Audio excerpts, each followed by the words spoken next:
So yeah, thank you, Alex, for introducing me and for inviting me to speak at this little event, which is fantastic. Thank you for joining us. As Alex says, I'm Chris. I'm in product operations. If I can get my slides to work, I will show you the next one.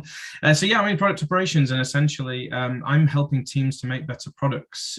We do this primarily through process improvement, ensuring efficiency, effectiveness, increasing the capabilities of our teams, maybe through onboarding programs or defining training needs and training programs. Also through aligning with the business, our stakeholders, and also technology functions. So a lot of our time, particularly where I'm at the moment, which is a company called Farfetch, who are in a tech company in the luxury fashion industry and domain. A lot of our time is actually spent working with our leadership in product to align strategic priorities with the business, to ensure that our technology teams and our product teams are aligned to that strategy and to our OKRs. But also looking at some of the more what you might call basic best practice or good practice standards, things around documentation standards, things like one-pagers, or maybe just communication channels and certain rituals that we have. So we cover a lot of those different aspects. One of those things that we do is helping to coach teams in better product thinking, better agile methods, and of course, one of those things being retrospectives. So that's what we're talking to you about today. A bunch of the stuff that I talk about, I also write about. So if you do want to find out more about product operations, then please do visit my Medium blog, which is at ndxcc.com. You'll also find things on there about agile, lean practices, product design, product development in general, and lots of opinions as well. So feel free to take a look at that and connect with me, talk to me. Very happy to chat about the world of product operations. If it's something that's relatively new to you, please feel free to contact us. I know Gabby's on the call. She's also in product operations, which is fantastic. And I'm sure she'd be open to people chatting with her as well. What I want to talk to you about today is establishing effective retrospectives. And I know this is something that is standard agile practice, but where I've been working in software engineering teams for, I think, around 10 or 11 years now. As you all expect, and I'm sure you've experienced, there is good agile practices and there are bad agile practices. And what I mean by that is that teams that are maybe slightly less experienced in what actual agile software engineering looks like can maybe pick up some of these practices and just run through them because it's expected. And retros can be one of those. If it's seen as oh, we just have to do this, we just have to tick this off. And if you're seeing that in your organizations with certain teams, or maybe if there's teams that are relatively inexperienced and junior and just forming, they may be thinking, what is a retro and how do we set this up? Hopefully some of the things I'm going to talk to you about today will support you through that. So I want to talk to you about setting up for success.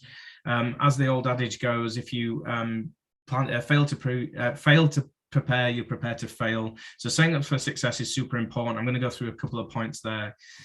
Checking in on team health is super important. I think this is one of the most important things when it comes to retrospectives. And then finally, just some tips and tricks around running great retros. I'm not going to be talking about any specific agile retro activities. You can Google loads of those. I'm sure you already know a bunch of them that work and some that don't work already. I'm not here to teach you about that today. I'm sure you already know this. I'm here to kind of give you some insights from my side of the world and what I've experienced over the past 10 years. Again, something that I'm sure you're all fully aware of, but why do we actually have retros? Well, of course, we want to build a culture of continuous improvement. And to do that, we have to have continuous feedback. Some of the best agile companies and agile teams I've worked with see retros as such a culture defining practice that they try and spread that knowledge, and that's fantastic, particularly with software engineering teams that are constantly looking at how they not just improve their practices, but improve the product that they're working on. How can we increase performance? How can we make our accessibility space better? How can we do things for our customers in better ways? How can we align with the business even better?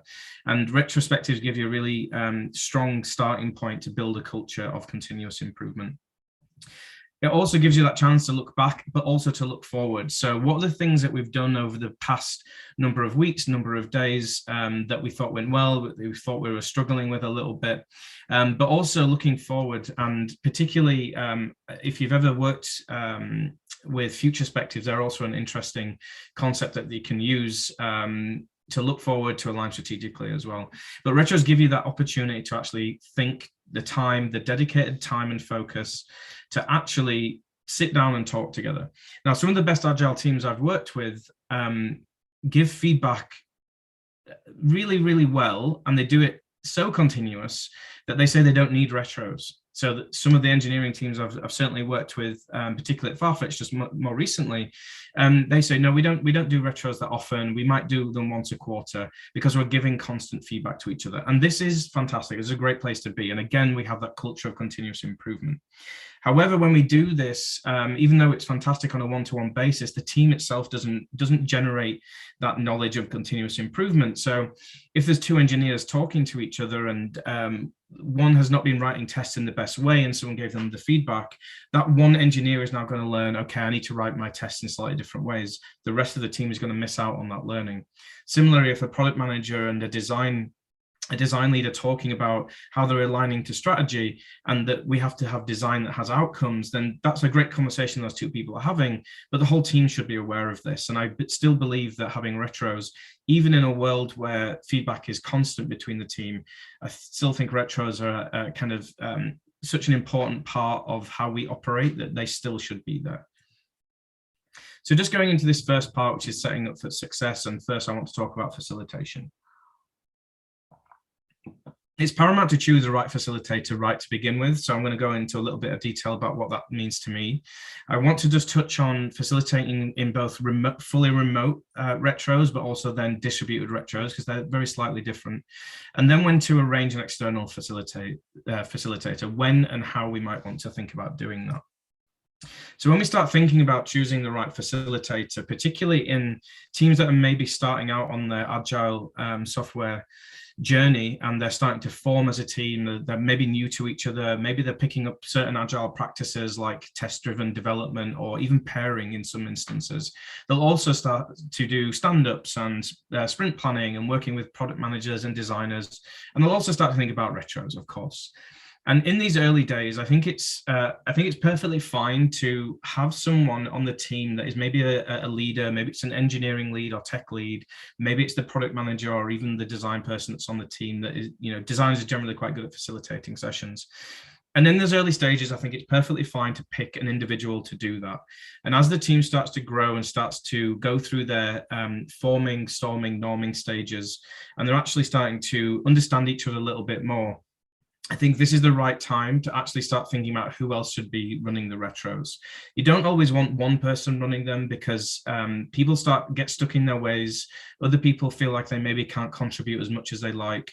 And you're going to have this subconscious, subjective opinion applied from the person that's always running the retros from one sprint to the next. So I think as a team grows and matures, I think and some of the best teams I've worked with have had a rotation of people. And every single person in the team, no matter if you've just joined or you're more junior with less experience, you still get that opportunity to run a retro how you see fit to do that. I think this is like super important for the culture of a team, the culture of an organization that is built around this continuous feedback and continuous improvement, that we're all seen as equals and we actually can contribute to these things more appropriately. And it also gives the people that aren't facilitating the time to sit back, to think about how they were operating and to contribute to the retro properly. I still believe and still think that the facilitator of the retro, if they're a member of the team, and we'll touch on external facilitators in a moment, if they're a member of the team, they should still be inputting into the retrospective. They should still have their thoughts shared. They should still be talking about what went well previously and what they hope for the future. That's still paramount. When we're thinking about how we operate in remote and distributed teams, the facilitation becomes a little bit trickier. In fully remote organizations, and I'll call those like pre-pandemic remote organizations, the ones that were always fully remote, everyone's probably up to speed in how to operate properly. Some of the tools are different. You might be using digital whiteboards. You might be using like different retrospective tools. And the way that you work asynchronously and give feedback is also slightly different. in post-pandemic remote teams, remote organizations that are still maybe going through that journey of what it means to be asynchronous and to give feedback in such a way that it's still digital, it's still over a video call, that's a little bit trickier. In these instances, I would still recommend that a leader start to facilitate these retros, or someone that has a good experience working in a remote manner. Distributed teams are slightly differently because generally they start distributed, and the difference between remote and distributed being with remote, everyone's remote, and with distributed, you have most likely 2 locations, and those 2 locations are more than likely going to be physical. One of the experiences I had was when I was working out in Dusseldorf in Germany. We had half the engineering team with the product owner and the designer and the business analyst and the QA in Germany, and we had the exact same group of people, except for the product owner, of course, out in Pune in India. And this team, their overall agile methodology was fantastic, one of the most efficient teams I've ever worked with. But when it came to things like retros, they always made sure that on both sides of the screen there was a facilitator. So as I mentioned earlier, because this was a very mature team in terms of agile methodology, they were able, they always had a rotation. So it was always a rotation, but it happened on both sides of the screen. So one in Pune and one in Germany. Those 2 people facilitated together. Those 2 people decided on the activities that the retro was going to go through. They'd look at the last retro's actions and then bring those back up. And they would work and they would pair together to actually facilitate and run this retro. And that really worked fantastically for this distributed team. Of course, you're still going to lean on digital tools, you're going to lean on screen sharing. And for teams that aren't really used to that, it can be quite challenging. So I would spend a little bit more time, if that team is underprepared when it comes to remote retros, to look into some of the tools that are working. And again, if people are very inexperienced at remote, it might be worth bringing someone externally in. To touch on the fact about external facilitators, as you're probably aware, not all retros are that great fun, right? The team may have been struggling. They may have been through multiple different challenges. They may be impacted by stakeholder decisions or seriously blocked or have dependencies on other parts of the tech organization. There may be a little bit of uneasiness or difficulty within communication within the team. There may have been some flashpoints or flare points.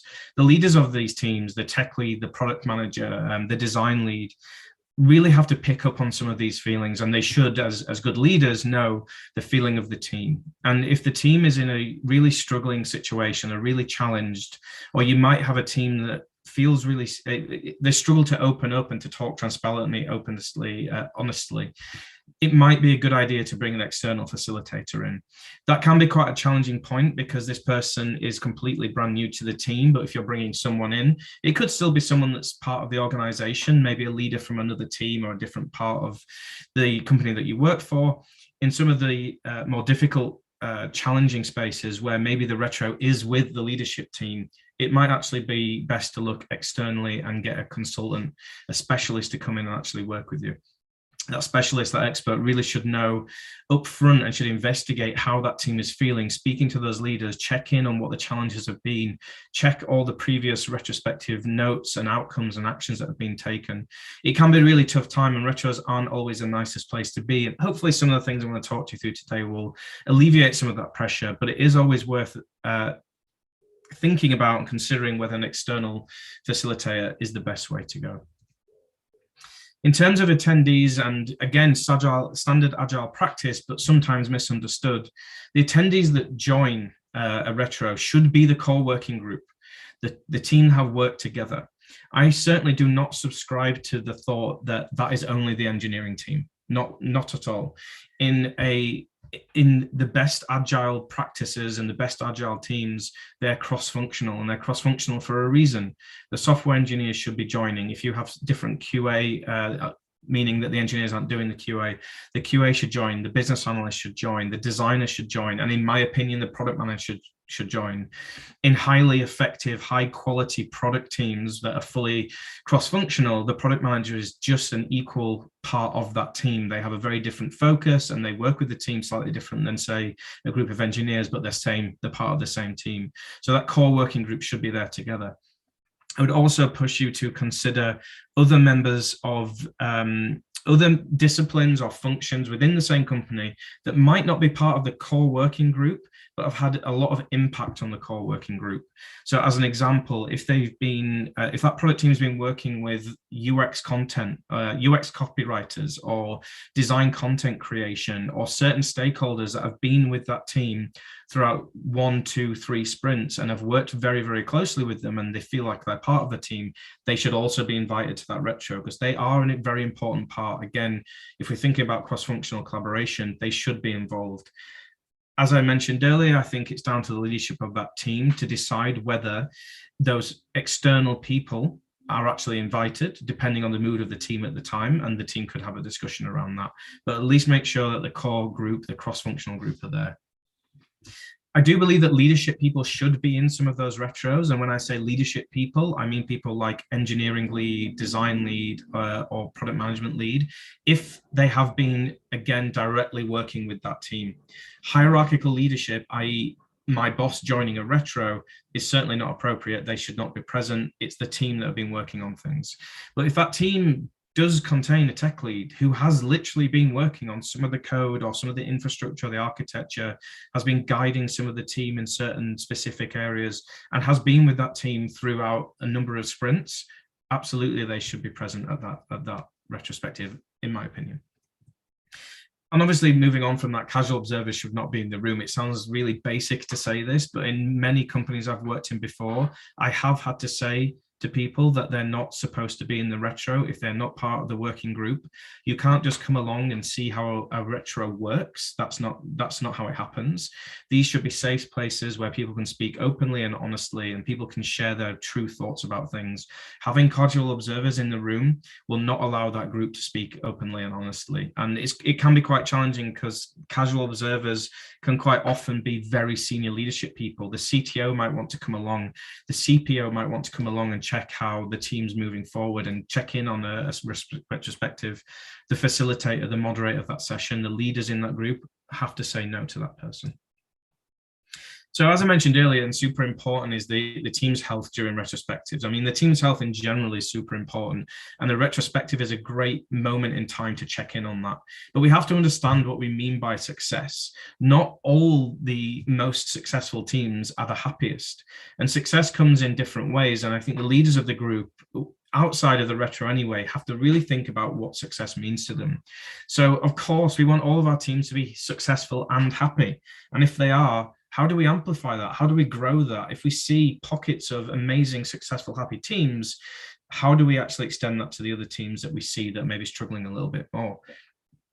Teams can also be successful but unhappy. Absolutely. Some of the most efficient teams I've worked with really don't like the work they're doing. They're not happy with the leadership style or the understanding of strategic alignment or direction. They feel like maybe their skills aren't appreciated or respected enough. So what do we do to actually improve happiness in this space? And a retrospective, particularly if it's been led by leaders in the group, have to think about the team that they're working with and go, right, actually, part of the retrospective, we have to really deeply think about happiness of the team, not success of the team. Of course, you can see very happy teams that love working together, that really enjoy each other's company socially, feel like they're doing well, but are actually quite unsuccessful. And again, in part of the retro has to focus on why are we unsuccessful, what's stopping us from being successful, even though we're quite a happy team. And then, of course, the worst state to be in is both unsuccessful and unhappy. So what is the fundamental change that's required here? And this, again, going back to mentioned earlier, this might require an external facilitator to come in and to talk to the team about why are they unhappy and how do we improve it? And will that improve success, or is there something else that's blocking that team? And these 4 things I really think that leaders have to think about in general, but when we're talking specifically about retrospectives, is to really kind of pinpoint some of these and to start discussing these with a lot more intent. One of the things that, one of 2 things that are super important before even starting a retrospective that I certainly haven't seen happen in many places, and I think it's absolutely crucial to the beginning of a retro, is the safety check. Psychological safety is one of the most important things in workplace effectiveness. If you want to have a really effective team, teams have to feel psychologically safe, that they can have open, honest conversations, and they will not be reprimanded by their leadership. And the safety check is to check in on one of those points. The way that we do this is voting on personal feelings of safety. The way that you manage this will depend on whether you're physical in the room, whether you're remote, or whether you're distributed. But this is very simple. It's a 1 to 5 voting system. You do it with your hands. 1 is, I feel completely unsafe. I do not want to talk in this retrospective whatsoever. And 5 is, everything's fine. I feel perfectly safe. I'm very happy to speak openly, and I know I'm not going to get reprimanded by either the people in the retro or people outside the retro. Now, in fact, the way that we can do this remotely, at least, because I know that's the way that many teams work now, is the facilitator asks everyone in the room to close their eyes, to hold up a number on their hand, whether it's 1, 2, or 5, all the way up to 5. The facilitator will then count the numbers of 1s, the number of 2s, 3s, 4s, and 5s. Everyone opens their eyes, and the facilitator will then say, hopefully, there's X number of 5s and a 4, or there's a number of 3s, a 4, but there's a couple of 2s. And in this case, if there's a 1 or a 2, even if it's just 1 or 2 in the room, you should pause the retro, because somebody in the room does not feel safe. Now, the facilitator knows who that is. So the facilitator can pause the retro, reach out to that person individually, take them to one side, and discuss with them why they felt so unsafe that they weren't able to actually speak openly and honestly within the retro. Now, to get to that point, it really means that the team is really struggling and is challenged, which means, as I mentioned earlier, that the leadership within that team should have invited an external facilitator.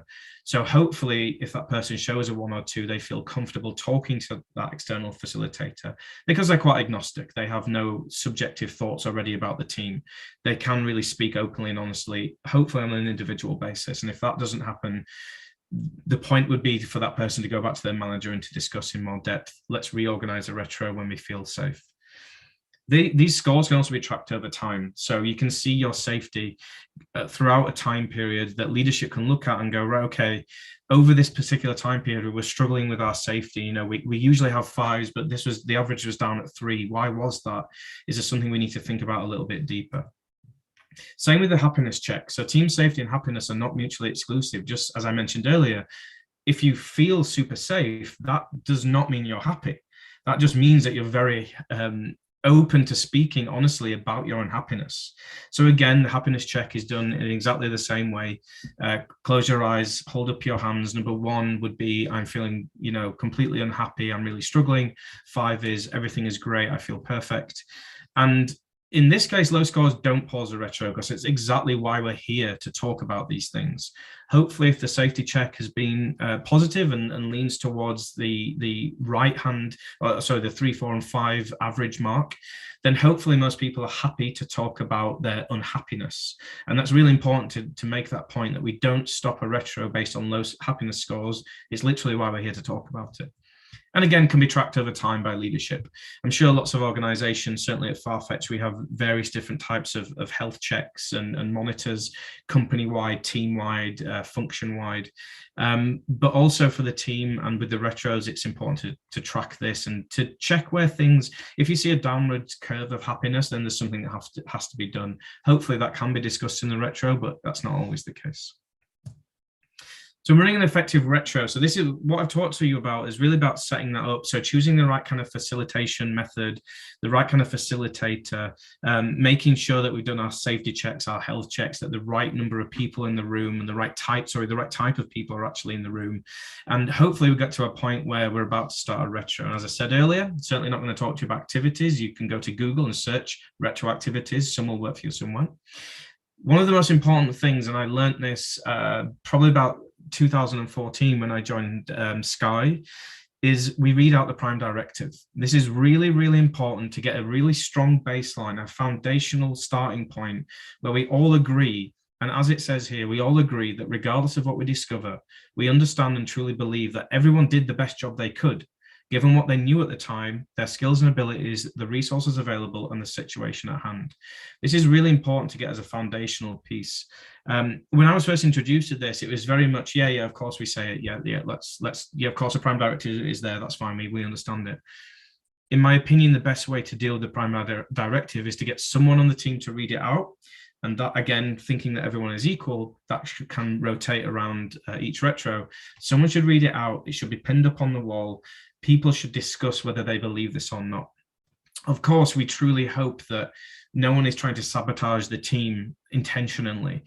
It's just the fact that people might not have known something at a certain time, or maybe there are certain like capabilities that they have, or their experiences that they had were lower than we thought they were, or maybe we were blocked with certain things, or there's dependencies outside of the team, or even that there are personal issues going on in that person's life, particularly through the pandemic.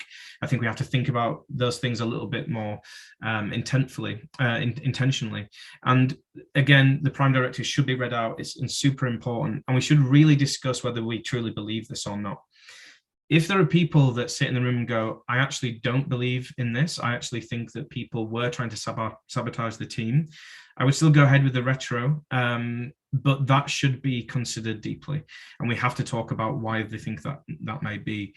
Hopefully you've got to this point and the safety check and the happiness check have been done, so we know that everyone in the group is able to talk openly. Again, the facilitator or the leaders in the room have to decide what to do with the retro if it takes a more toxic turn. I've never ever experienced that. No one has ever said, when we read this out, I don't believe in this, I think someone's sabotaging us, and that person's in the room. That's never happened, so I wouldn't worry too much about that. In terms of those activities and actions, the points I want to make are that retrospectives should not be treated as equal. Let's not just use this as a common practice. We have to do it. Let's just go to the retro. Let's sit on the video call. Let's go into the room and we'll go through the motions, and that's fine. Some retros, you might want to focus on what was going really badly in the team and the highlights in the team. Some you really have to focus on specific things like strategic alignment, or thinking about the future, or dealing with maybe business stakeholders or other dependencies. And the way that you act based on what the team needs at that time means that the different activities you pick up should be quite specific to what you need. If the team is in a happy place and is doing relatively well, then I believe you can just go through the standard, what went well, what didn't go so well, what did we learn, what should we continue, that kind of thing, and that's fine. But again, the leaders in the group, or even the facilitator, whether internal of the team or external, should have done enough research into the team that they know what kind of direction they need to go in and what kind of activities. You shouldn't just pick a random activity because it looks like it's fun. It should have intent. One of the things that I've seen over the past 10 years is that some retros can get into a place of we just discuss things. We might write things down on a digital board, like, you know, a Trello or something, what went well, what didn't go so well, what should we continue? But there's very often there's little action that comes out of that. You actually have to have a fourth or even fifth column that details out the actions we want to take. And that's not just actions on some of them on negative things that we've seen and some of the stuff we want to stop. It's on the things that are going well. If we talk about the things that are going well and how to amplify that across other teams, we're really in a culture of continuous improvement, because we're not just trying to help ourselves, we're trying to help the other people around us as well. And that may come through like lunch and learn, brown bag kind of lunch training sessions, or it might just be simply coaching and talking to other teams about the great stuff that you're doing. Those actions do need to be signed up by someone. You should have a team, again, hopefully if they're in a happy and safe place, that are able to actually volunteer for actions and to take them forward, even if that action isn't directly affecting them. So if it's something that's good or something that's negative that's been seen, and it's not something that they would normally think about doing, but they want to, then allow them to volunteer for that. But those actions should be, at the next retro, discussed. Did we complete these actions? Who was on it? Did we complete them? If not, why not? And do we need to discuss it any further? And having those actions really makes a retrospective, you know, actionable and valuable. If you don't have actions, then, you know, it was just a nice conversation. There nearly always is actions to take. And just kind of finally, like, we should be celebrating success, right? Like, retrospectives are about the great things that happen, not just the negative things that happened. Don't get me wrong, every single team looks at the things that they felt were more challenging and wanted to improve. But, you know, throughout life, we should be celebrating these things. Again, I go back to mental health. If things are going well, if things are going great, celebrate that success. The best way I've seen it happen is that, this one here, I'm going to skip a point. The best way I've seen it happen is when the facilitator reads through the list of praise and thanks that other people have written down, and we literally clap every single one. We applaud every single one, because actually the endorphins that you get from kind of celebrating and clapping it's really powerful, especially at the end of the retrospective. It feels great to say thank you to someone else, and this stuff went really well. We've got a big bunch of challenges here, but thinking about the Prime Directive, we generally did try our best. We might not have achieved everything we wanted in the best way, but we tried our best. Let's celebrate. Let's give thanks to other people. Let's highlight the good stuff. Leadership, again, are going to have to make the call on whether this is appropriate. Of course, if a team has been struggling and challenging, and multiple retrospectives of being challenging and difficult for that team, it feels quite strange to then celebrate success, and it might not be fully appropriate to do that. Again, leadership should make that call and decide whether they should be doing it. So in terms of key takeaways, I want to just very quickly cover again. Internal facilitator or facilitators, if in a distributed model, when the team is in a good place and you know that through tracking safety checks and happiness checks that the team's generally in a good place. Or if the team is struggling, challenged in certain ways, if there's a little bit of tension between people, or generally if the team's incredibly new and is trying to learn about agile retrospectives, it might be better to get an external facilitator. That doesn't mean that it has to be external to the company. That sometimes can be a bit of a challenge to find that person, but just someone else out in the organization that is maybe more experienced or just truly agnostic of that team. That person might have to do a bit of research into what was struggling with that team, but they should be an experienced person and they should be able to lead the retrospective. It should always be the core working group. It shouldn't be leadership. We should have no casual observers.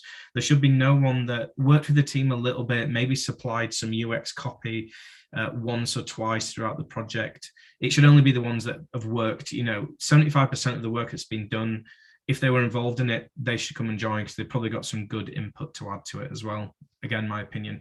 And we should always be conducting the health check. So that's the safety check. And again, if there's any ones or twos, pause the retro. And then the happiness check. If there are low scores, don't pause the retro. That's why we're here to talk. Read out the Prime Directive. It has to happen. It might feel a little bit onerous to continue to say it every single time, but people forget. There's new people joining the team, as people go on long-term absences or holidays. Always read it out, always discuss it, always make sure that everyone really truly means well in this retro. And then finally, volunteer for action points. As I mentioned just recently, there should always be actions. Get people to volunteer for them. Never volunteer someone that's not in the room. If someone's on leave for sickness or for holidays or parental leave, never volunteer that person, even if the action is very specific to them. Someone in the room should volunteer for it. When that person's back, if they're back in relatively soon, then discuss it with them. Don't volunteer people outside the room. That's really unfair. And then finally, celebrate success. Like retrospectives are looking back and looking forward. They're not just about negative space. They're not about the challenges that we've had. They should also be about the great things that happen. Have a bit of fun if the team is feeling well. Pick an activity that might be more enjoyable. Do it outside if you can, if you're in an office space. And that's really it from me. That was relatively quick, it felt. But if you do want to read more about this, this talk is based on an article that I wrote, A Guide to Effective Retrospectives. It covers, I think, nearly all the points I just mentioned. So yeah, feel free to go there. Again, feel free to follow me on Twitter if you want a conversation about this talk or general agile lean processes or product development in general, or if you just have a chat about product ops, then feel free to follow me. And thank you very much. Thank you very much, Chris, for the brilliant presentation and for all the useful tips shared. I can see already that there are some very interesting questions in the chat. So I would suggest us to stop the recording and move on with the discussion.